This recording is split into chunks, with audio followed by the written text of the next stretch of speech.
नमस्कार मैत्रिणींनो, चला आज आपण नाश्त्यासाठी काय बनवायचं मी तुम्हाला दाखवते. आपल्याला तिळाची पोळी किंवा मग तिळाची लाडू पण बनवू शकतो, पण आपण बनवणार आहे तिळाची पोळी, म्हणजे मेन पदार्थ आपला तिळाची पोळी.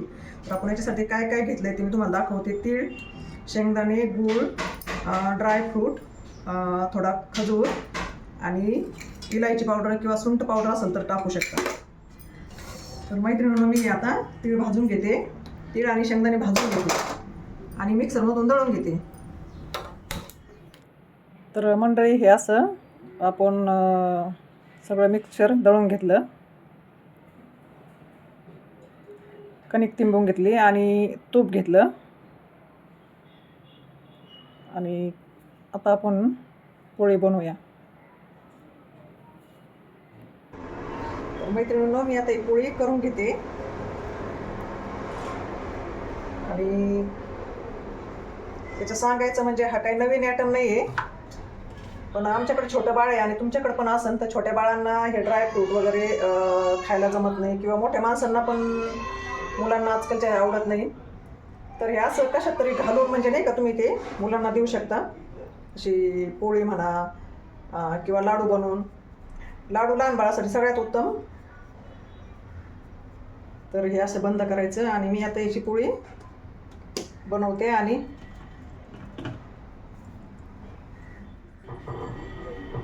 तर मैत्रिणींनो, असा आपला हा तवा गरम झाला आणि आपण हा पोळी किंवा परोठा शेकून घेऊ. अशा प्रकारे मी बाकीचे सर्व करून घेते.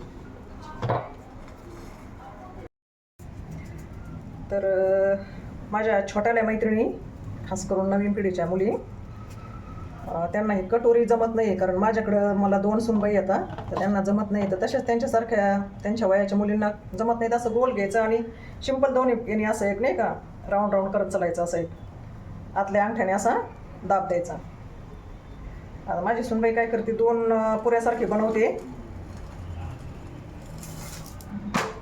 एक पुरी खाली ठेवते, नंतर त्याच्यामध्ये सारण भरते, पुन्हा त्याच्यावरून पुरी मारते.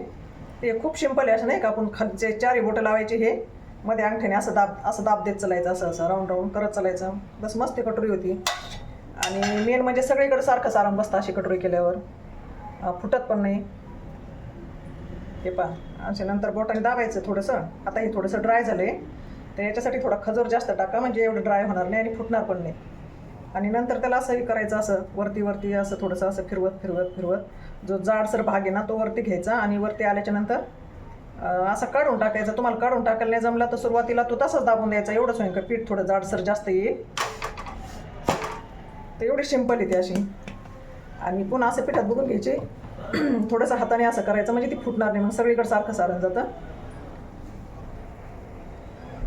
शिव, हो बाळा, काय पिठा आहे? कुठे आहे पिठा? कुठे आहे? दाखव मला इकडे. चल भूर जायचं आपल्याला. तू चप्पा करते बाळा. आमचा शिव मध्ये मध्ये करतोय, बऱ्याच वेळेचा रड करतोय, खाली जायचं म्हणतोय, भूर जायचं म्हणतोय. हो ना दादू?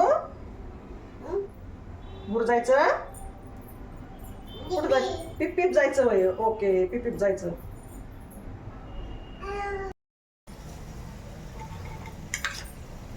अशा प्रकारे मंडळी आपली ही तिळाची पोळी तयार आहे.